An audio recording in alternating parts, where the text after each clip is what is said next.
সবশেষ শুনানিতে জামিন না পাওয়া বিডিআর সদস্যদের মুক্তি ও চাকরিচ্যুতদের ক্ষতিপূরণ সহ চাকরি ফিরিয়ে দেওয়ার দাবিতে আবারও আন্দোলনে বিডিআর সদস্য ও কারাবন্দীদের পরিবার। কেন্দ্রীয় শহীদ মিনারে জাস্টিস ফর বিডিআর অবস্থান কর্মসূচিতে বিডিআর সদস্যরা তুলে ধরেন বিগত কর্তৃত্ববাদী সরকারের ষড়যন্ত্র। যেদিন আমাকে জেলে পাঠানো হয় আমি চিৎকার করে বলেছিলাম, স্যার আমাদের জেলে পাঠাচ্ছেন, আমরা নিরপরাধ। নির্দোষ বিডিআরদের চাকরি ফেরত দিতে হবে। শেখ হাসিনা নিজের অপরাধ টাকার জন্য আমাদেরকে গণহারে গ্রেপ্তার করে। এখনো মুক্তি না মেলা জেলবন্দি বিডিআর সদস্যদের পরিবার শোনান দীর্ঘ বঞ্চনা ও অসহায়ত্বের কথা।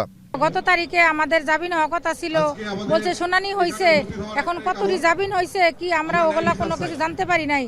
মানুষ তো মরে গেলে কাফন পরে, আমরা তাজা অবস্থাতেই কাফন পরে আছি।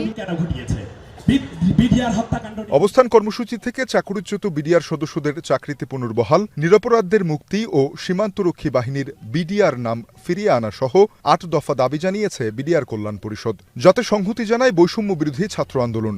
অন্তর্বর্তী সরকার এসব দাবি বাস্তবায়ন না করলে কঠোর কর্মসূচির হুঁশিয়ারি দেন সমন্বয়করা।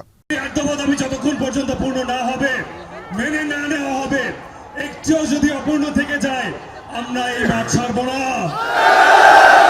আমাদের সাথে বাংলাদেশের সকল আমার ছাত্র জনতা দ্রুততম সময়ের মধ্যে এই দাবি দাওয়াগুলো মেনে না নেয় তাহলে কিন্তু আন্দোলন তীব্র থেকে তীব্রতর হবে এবং এই উপদেষ্টাদের গদিতে টান পড়ে যাবে। ২০০৯ সালের পিলখানা হত্যাকাণ্ডে হত্যা ও বিস্ফোরক আইনের ২টি মামলায় গ্রেপ্তার হন ৮৩৪ বিডিআর সদস্য।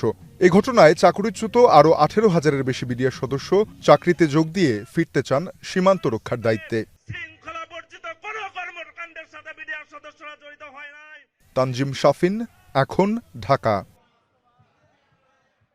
একনল হ্যান্ড ওয়াশ ১০০% প্যারাবেন ফ্রি, তাই নিরাপদ হাতের জন্য আস্থা রাখুন একনলে।